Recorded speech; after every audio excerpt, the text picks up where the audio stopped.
नमस्कार मित्रांनो, मी पल्लवी पवार. माझ्या पेजवरती चॅनलवरती तुमच्या सगळ्यांचं स्वागत आहे.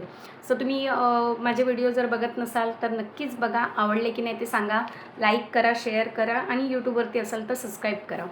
तर आपलं आता तुम्हाला बऱ्यापैकी काही लोकांना माहितीच असेल की माझं वडापावचं दुकान आहे आणि रोडवरतीच आहे.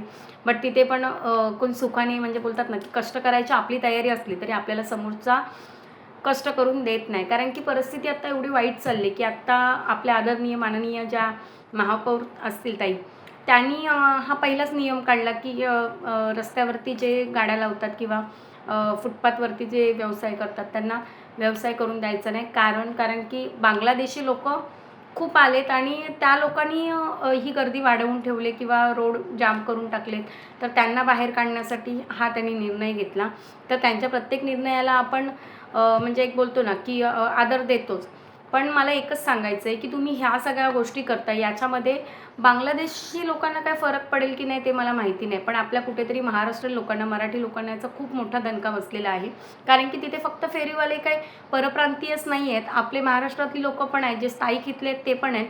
मग तुम्ही सरसकट सगळ्यांनाच उठवलात आहे. म्हणजे आज आमची रस्त्यावर काम करण्याची तयारी आहे, रस्त्यावर वस्तू विकायची तयारी आहे, आमचं शिक्षण हे सगळं मॅटर न करता आम्हाला स्वतःहून व्यवसायात उतरायचं आहे. कारण की बाहेरची लोकं येऊन ही जागा घेत आहेत म्हणून आम्हाला स्थायिक लोकांना, महाराष्ट्रातल्याच लोकांना आम्हाला हे कामं करायचे आहेत. तर तुम्ही तेही करून देत नाही आहेत.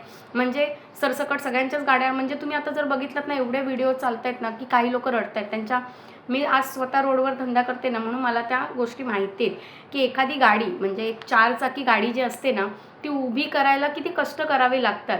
आणि त्याच्यासाठी काही लोकं बोलतात ना की उसने घेऊन कर्ज काढून एखादी गाडी लावायची तयारी करतात रस्त्यावरती आणि सडनली असे BMCवाले महानगरपालिकेवाले आले की अशी गाडी म्हणजे उचलून घेऊन जातात आणि अक्षरशः त्याचा चुरा करून टाकतात. म्हणजे त्यांना ते तोडफोड करायला जास्त वेळ लागत नाही. त्याच्यामागे किती कष्ट आहेत, किती एखाद्याचे बोलतात ना की त्यांनी ते प्रयत्न करून ते उभं केलेलं आहे हे कोणालाच कळत नाही. तुमचे ठीक आहे नियम आहेत, काही ठीक आहे, हरकत नाही.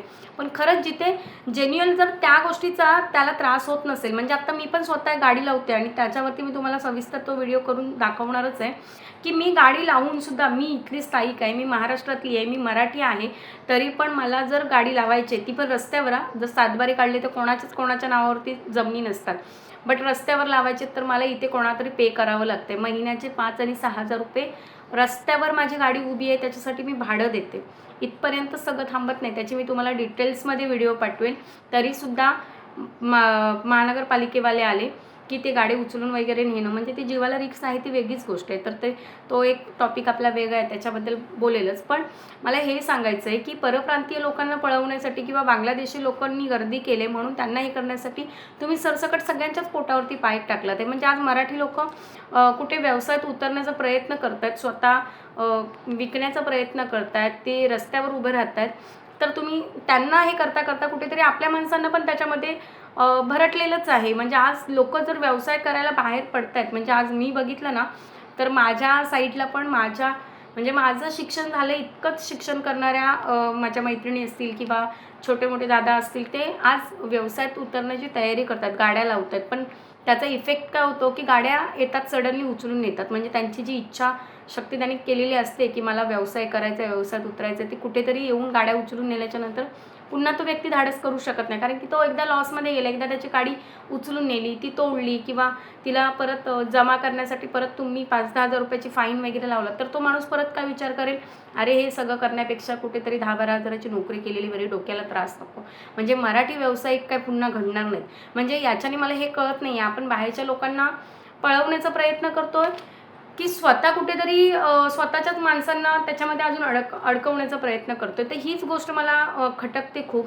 तर मला हेच सांगायचं, जर इथली स्थायिक लोकं आहेत, इथली महाराष्ट्रातली लोकं आहेत, तर त्यांच्यासाठी काहीतरी असा कायदा निवडा की बाबा ती लोकं त्यांच्या महाराष्ट्रामध्ये त्यांना व्यवसाय करण्याची संधी द्या किंवा जे काही तुम्ही घेता आता पे पण करतात. मी ते पण तुम्हाला सांगेल नेक्स्ट व्हिडिओमध्ये. म्हणजे खूप सारे सब्जेक्ट आहेत की 20 रुपयाची डेली पावती घेऊन पण येतात, सकाळचे पावती घेण्यासाठी पण येतात. पण म्हणजे परत TMCवाले आले, तोडणारे आले की ते पावतीला काहीच व्हॅल्यू नसते. मग तुम्ही त्या लोकांकडून उभं राहण्याचे पैसे पण घेताय, प्लस तुमची रेड पडल्याच्या नंतर त्यांच्या गाड्या पण उचलून नेणार. पण जर एखाद्याने व्यवसाय करायचा तर तो कसा करायचा, मला तेच काय कळत नाही. कारण की हल्ली गाळ्यांचे 20 आणि 25,000 भाडे झालेत, तेवढे तर आम्हाला परवडत नाही, तेवढं तर आम्ही करू शकत नाही. मग मराठी माणसाने जगायचं की नाही जगायचं हा प्रश्न उद्भवलेला आहे.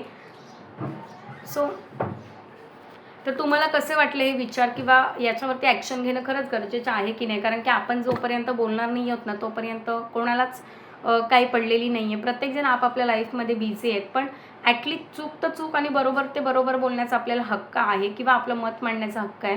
सो तुम्हाला कसं वाटतंय ते नक्की सांगा. आणि बाकीच्या टॉपिकवरती भेटूया नेक्स्ट व्हिडिओमध्ये. तोपर्यंत सगळ्यांना टाटा बाय बाय. जय महाराष्ट्र, जय शिवराय, जय हिंद.